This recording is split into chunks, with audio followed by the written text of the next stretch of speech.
He'd given up on love until a little girl's eyes saw past his silence. The shelter in Springfield, Ohio, was a whirlwind of noise, barking, yelping, the chatter of families searching for their next furry companion. But in the farthest corner, tucked away from the sunlight and the hopeful glances, lay Bruno, a German shepherd whose presence had faded into the background. Once a proud dog with bright eyes and a confident stride, the 10-year-old now blended into the shadows, his legs stiff, his fur thinned and dull, his deep brown eyes clouded with resignation. He'd been there for over a year, surrendered by a family after his owner passed away. And with each passing day, the hope that once flickered in him dimmed a little more. Families streamed past his kennel daily, their smiles lighting up for bouncing puppies and energetic young dogs, their laughter rising with every wagging tail. But Bruno didn't lift his head anymore. He lay curled on a worn-out blanket, his body thin and still, his food bowl untouched in the corner. He didn't bark, didn't wag his tail, didn't sit up to greet anyone. Hope,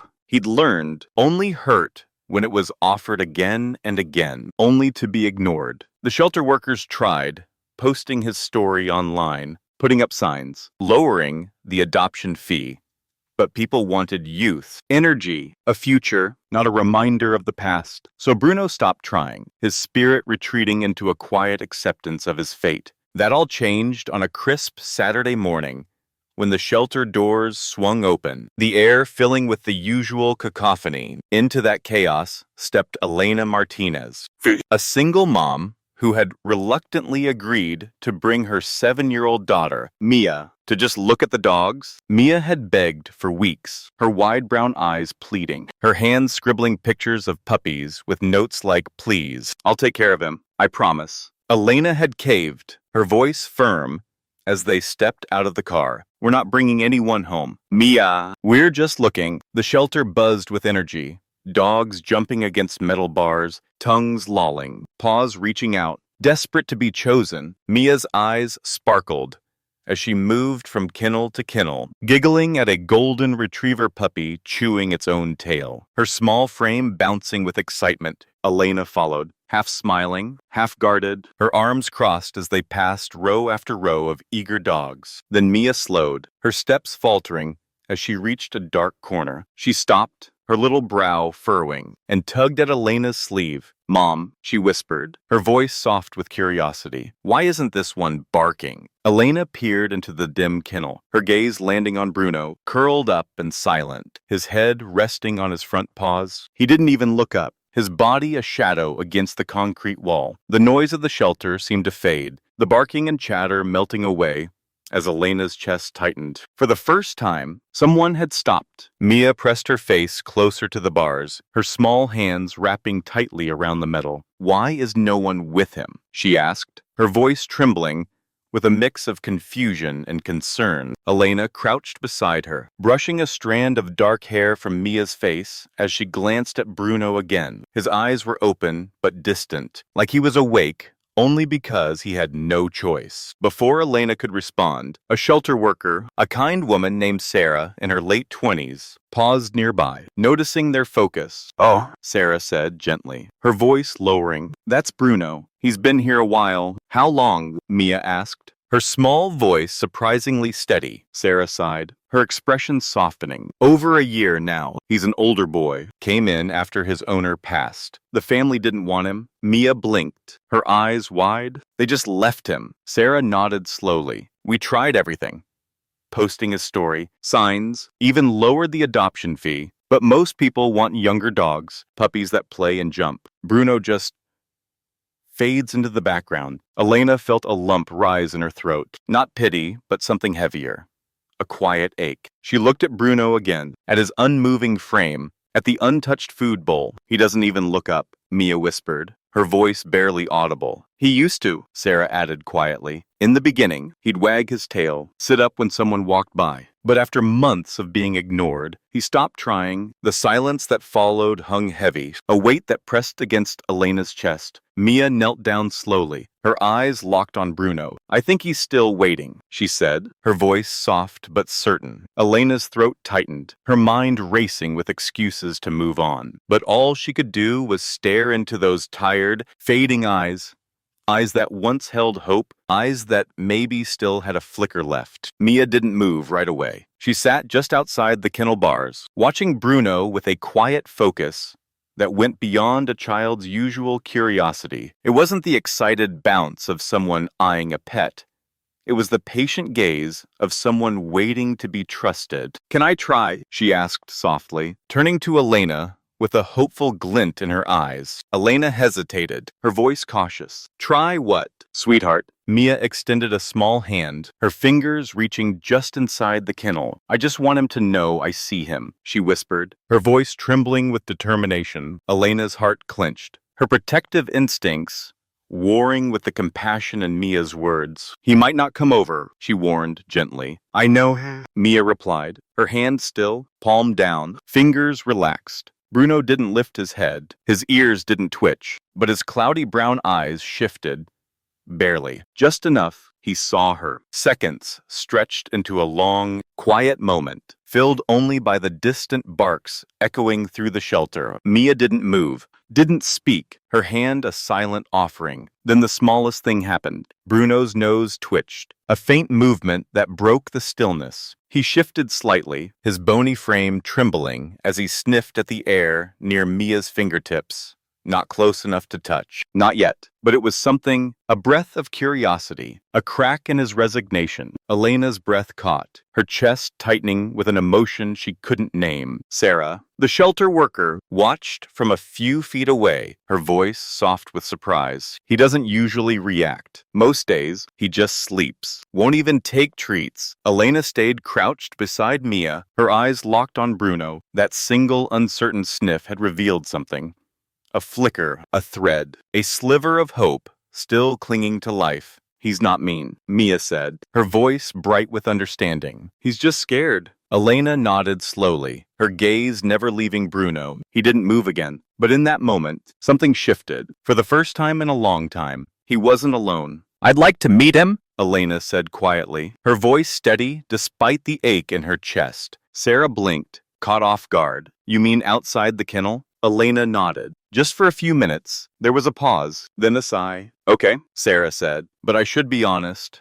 Max hasn't gone outside in weeks. We try to walk him, but he usually just stands there. Won't budge." Elena exchanged a glance with Mia, who gave a tiny, hopeful smile. "Let's try anyway," Elena said. Sarah unlocked the gate, stepping inside with practiced care. Bruno didn't move, his eyes following, but his body staying curled, still as ever. The leash was slipped gently over his neck. No resistance, no reaction, as if he didn't feel it. Elena and Mia waited outside, watching in silence. "Come on, buddy," Sarah coaxed. "Let's go for a walk." Nothing. Then Elena stepped forward, kneeling beside the entrance, her voice a whisper. "Bruno." "It's okay." Mia crouched beside her, her voice bright and full of encouragement. "We'll go slow. You don't have to hurry." The leash grew taut as Sarah gave a light tug, and then slowly, almost imperceptibly, Bruno shifted. His legs trembled as he pushed himself upright, his body shaking with the effort. Each movement hesitant, like his joints had forgotten how to move. Elena gasped softly, covering her mouth with her hands. Bruno took one step, then another, then stopped. That was it. Just 2 steps. But the room held its breath. He stood frozen just beyond the gate, legs trembling, breath uneven, caught between the world that had broken him and one he wasn't sure he deserved. Elena crouched at his level, the leash loose in her hand. "You're okay, Bruno. she whispered. "We're not going to rush you." Mia stood behind her, whispering, "You're doing great, Bruno.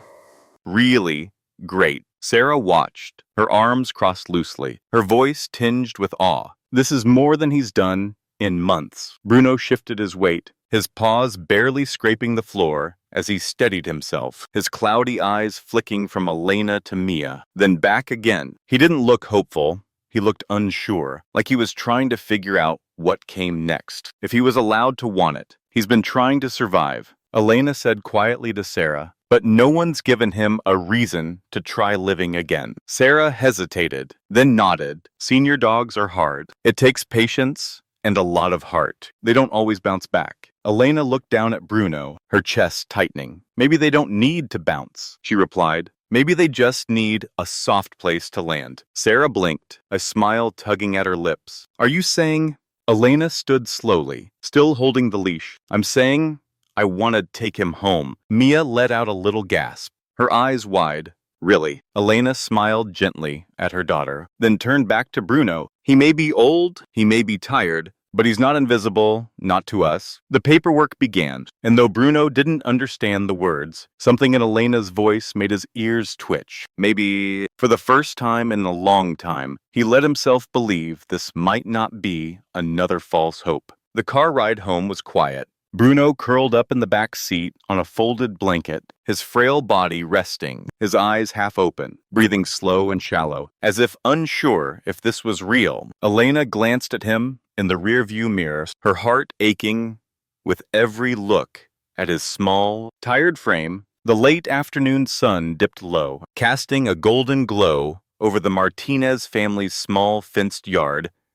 As Elena pulled into the driveway, she stepped out first, circling to open the back door, crouching beside Bruno with a gentle smile. We're home, buddy, she whispered, her voice soft but steady. Bruno lifted his head slightly, his ears twitching at the unfamiliar sounds.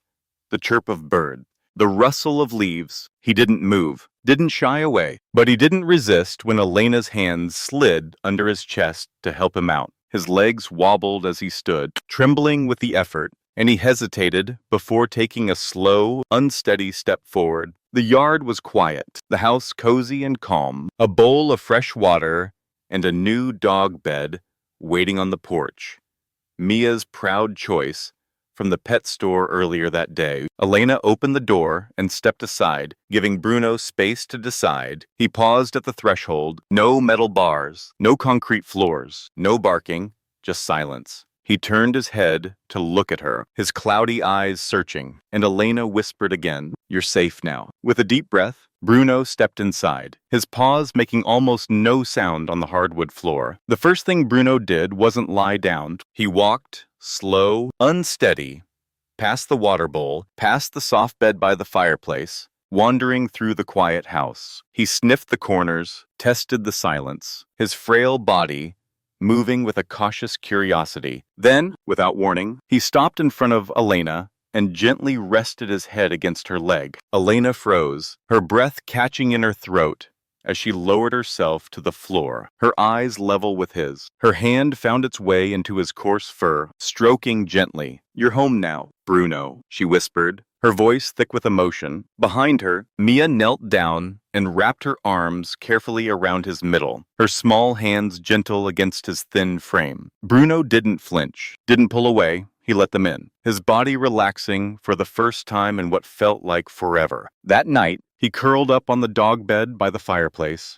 his frail body finally at rest, his breathing soft and deep. His tail moved once, a slow, lazy wag, barely noticeable, but enough to fill the room with hope. For a dog who had been forgotten, that small wag was a miracle. The days that followed were quiet but transformative. Bruno didn't bounce back with boundless energy. He couldn't, not at his age, but he began to eat. His untouched food bowl, now empty each morning, and he'd follow Elena and Mia around the house with slow, deliberate steps. His eyes, once hollow, started to brighten, a flicker of life returning as he learned to trust again. Elena took him for short walks, his legs trembling, but growing stronger with each outing, while Mia sat with him by the fireplace, reading stories or simply keeping him company. Word of Bruno's rescue spread quietly through the neighborhood, and a local vet offered free checkups, marveling at his resilience. "He's got a fighter spirit,"